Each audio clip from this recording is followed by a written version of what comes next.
Doesn't that unforgiving gear system give people long-term motivation? No, not really. No. Besides, the only people that would that sort of motivation would really apply to are us endgame players, and we only make up a very small portion of the player base.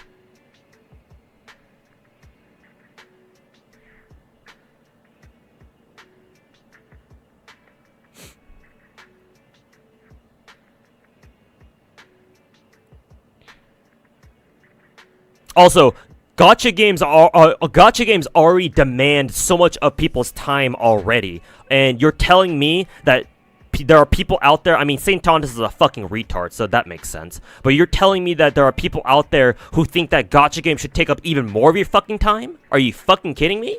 Like, for people like like the Gacha degenerates like me, it's like, okay, whatever, that's fine. We can handle it. I've been playing Gacha games for 8 years, so yeah, of course I'm down with the grind. But most people, I'm not most people. Most people are not me. Most people don't want to fucking spend hours and hours grinding for a fucking dog shit piece in a fucking Gacha game. Most people want to spend their time better than that. So, motivation?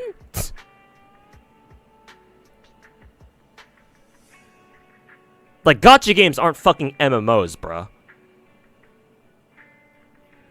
You can say that about MMOs, though I've never played an MMO before, so I don't know exactly if that's true or not. Seeing other people play MMOs, though, I would imagine that's the case, much more so than, say, for Gacha games. So no, the whole like motivation argument is dog shit.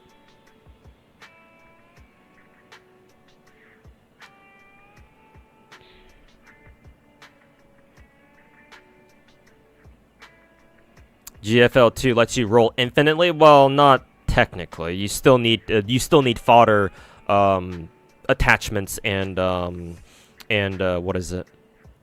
And yeah. Well, at the very least, you need fodder attachments. So it doesn't last forever technically, but.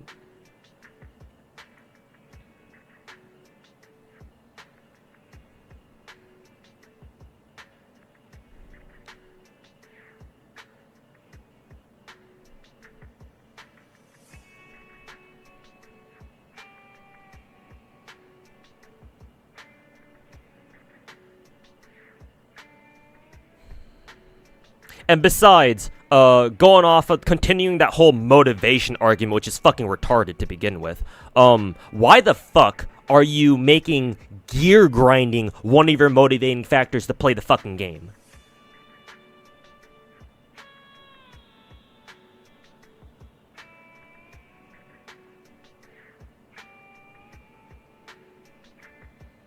Like, if Gacha games allowed players to infinitely grind for gear, like, for example, imagine if Genshin or any of the big four Gacha games allowed you to grind any of their gear modes, right? Caverns, domains, tacit discord fields, whatever.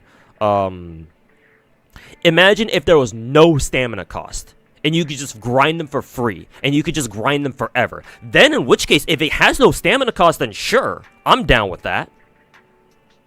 But assuming that we live in a world where that doesn't happen,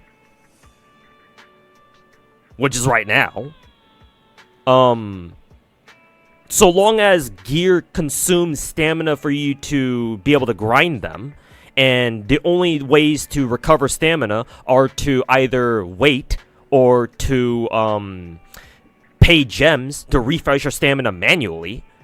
No, that's a dog shit motivator. That's a dog shit motivator.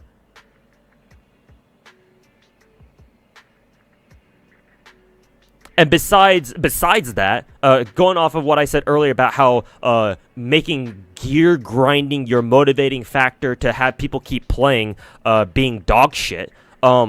Instead, why don't you just how about developers fucking consider making extra endgame modes? Or they don't even have to be endgame, just other game modes that people can play that will keep them playing. How about that, huh? Because the way I see it, making gear like grinding gear, like a motivating factor for gacha games, is fucking lazy. It's so fucking lazy.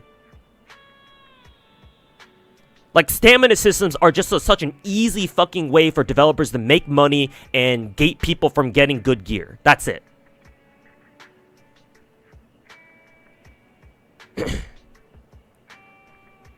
And they do it because they know it makes them money, because there are dumbasses like me and Saint Tontus out there and other fucking whales who will spend money to grind gear.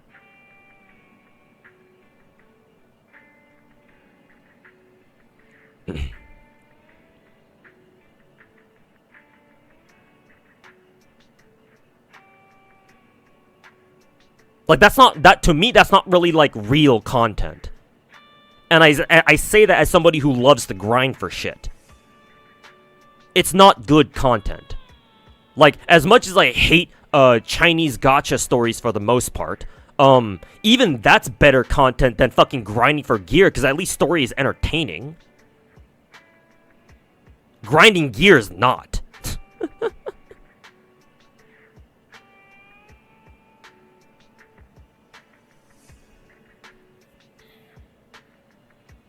So no, I don't buy the fucking, oh, you have to have bad gearing systems to motivate people to play the game for longer. No, that's just a sad fucking excuse.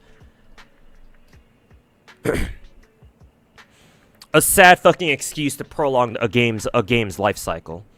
If a gacha game is good, you don't need to if a gacha game is good enough as it is, you don't need a dog shit gearing system. Most people who play gacha games will never even grind gear to that extent anyway. It's only just us hardcore fucking retarded gacha endgame players who even want to do that anyway.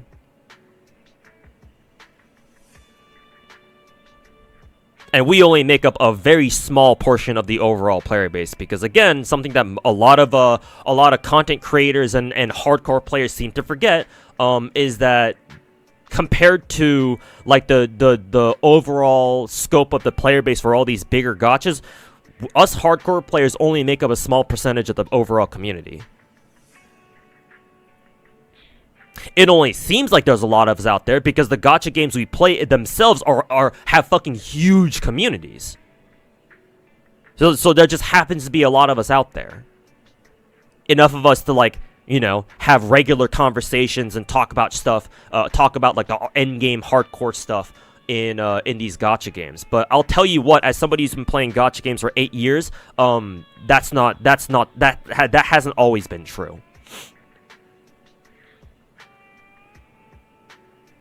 And nothing will change the fact that most people who play gacha games do so casually.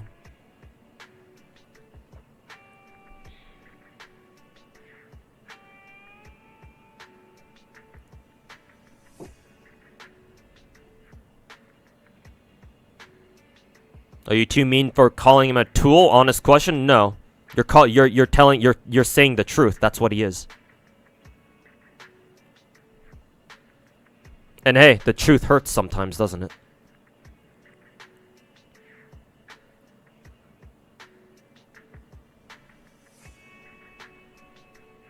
You play E7, you can say that grinding gear as a motivation is not good in the long run. Yeah, you fucking know.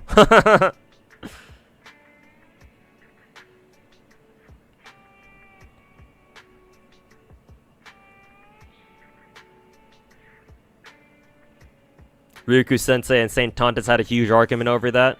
Ryuku was pro give players light at the end of the tunnel. Oh, really? Okay, Ryuku Sensei isn't as bad as I thought then.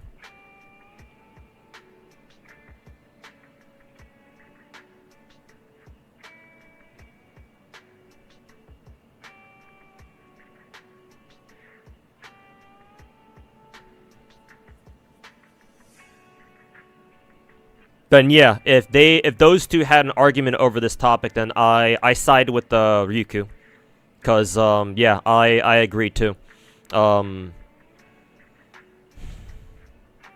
Having grinded gear as much as I have, nah. Like you gotta toss players a bone, cause like you might get lucky and get the pieces that you wanted, right? I myself admit that I got very lucky with, like, for example, my Miyabi rolls, right? Where my Miyabi is pretty fucking good, right? She's able to hit 80% crit rate, which is the max crit rate that she needs to what is it? Trigger her core skill, I think. I forget where it says that exactly. Somewhere around here. Yeah, right here. Maximum of 80%. So my Miyabi has 80% crit rate. No, in large part thanks to the fact that she has her fucking signature engine. You know, what else? She's got 4-piece blade song, yeah, and a 2-piece woodpecker. Individually, all of her pieces are really nice, either decent or really nice. Right? This one's double crit, triple 3 rolls in the crit rate. This one's double crit, 3 rolls into, technically 4 rolls? Yeah, 4 rolls into double crit, so that's great. This one's also double crit, same thing, 4 rolls in the crit rate, or double crit, I should say, specifically. Her 4 disc is like the only one that's like kind of like whatever, but hey, it's good enough. Her 5 disc is amazing because it's inset ice damage main stat, and then 3 rolls into crit into double crit. Like considering the circumstances, I don't know if I'm gonna find another piece better than this anytime fucking soon. And then her 6 disc is okay. It's probably one of my weaker pieces that she has, but still 3 rolls into double crit, attack percent inset. Like, the amount of luck that went into me being able to get all these pieces for Miyabi and have her have a stat set that looks like this, or a stat sheet that looks like this, it's insane, bruh. Like, without that sort of luck, how long would it have taken me to get Miyabi a fucking stat sheet like that? God knows, only fucking God knows. Or I guess if you're not religious, who the fuck knows? And there are plenty of people out there who are still desperately chasing like one artifact, one gear piece that they really need to like really finish one of their characters' builds or something, and they've been at it for God knows how long. Days, weeks, months even.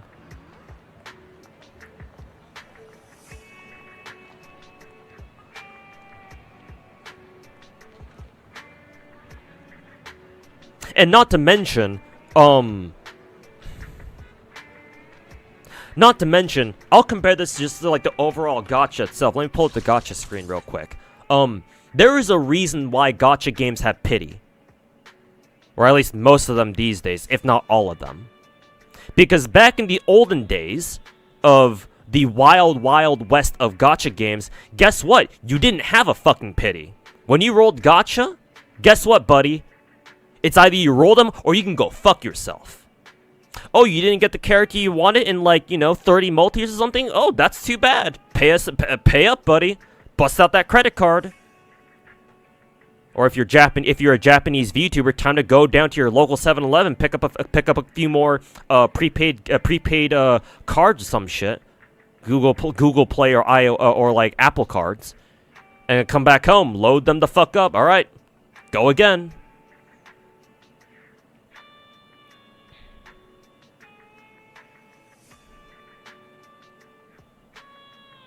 Like, this is the exact same fucking logic. Just applied to gearing systems.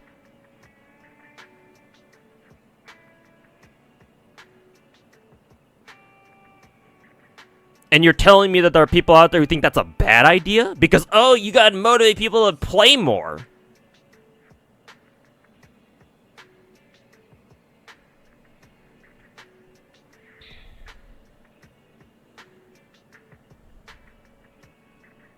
Do you remember Monkey Gate from Granblue Fantasy? No. I've heard of a couple of dramas that Granblue had, but I'm not sure if I'm familiar with Monkey Gate specifically.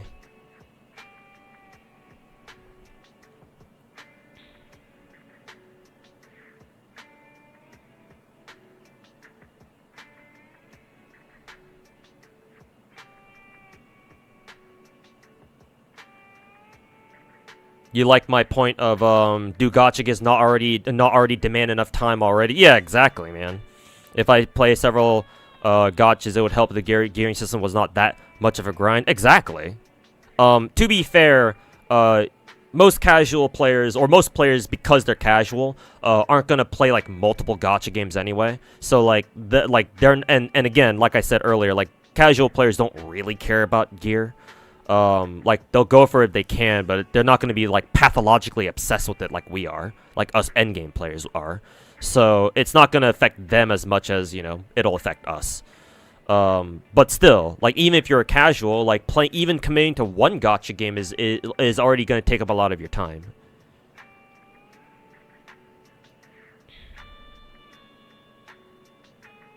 So it's like either way, gacha games demand a lot of time out of everyone who plays.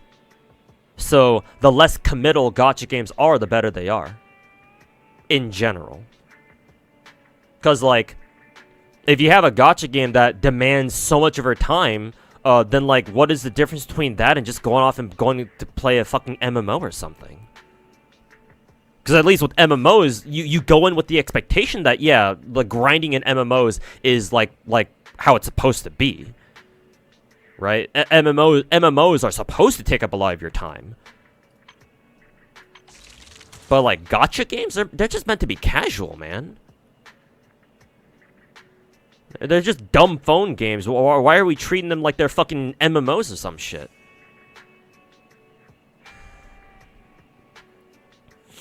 Thing you like about Zen is that the roles are fixed. You hate getting like RNG and minerals. Yeah, overall it's a good change. I agree. All you need to worry about is just getting the roles and you're good. Don't have to worry about like fucking substat variants. Were OG gachas harsh and pulling? Yes, Naruto. They were. Imagine playing a gacha that has no pity at all. Well, you can't imagine that because you never played a gacha that has no pity, so I don't know. I don't expect you to know what that feels like. But I lived through that shit. It wasn't fun. In other words, let me put it to you this way. Imagine having to spend $800 on one copy of a 5-star character. That's how old gachas used to be like.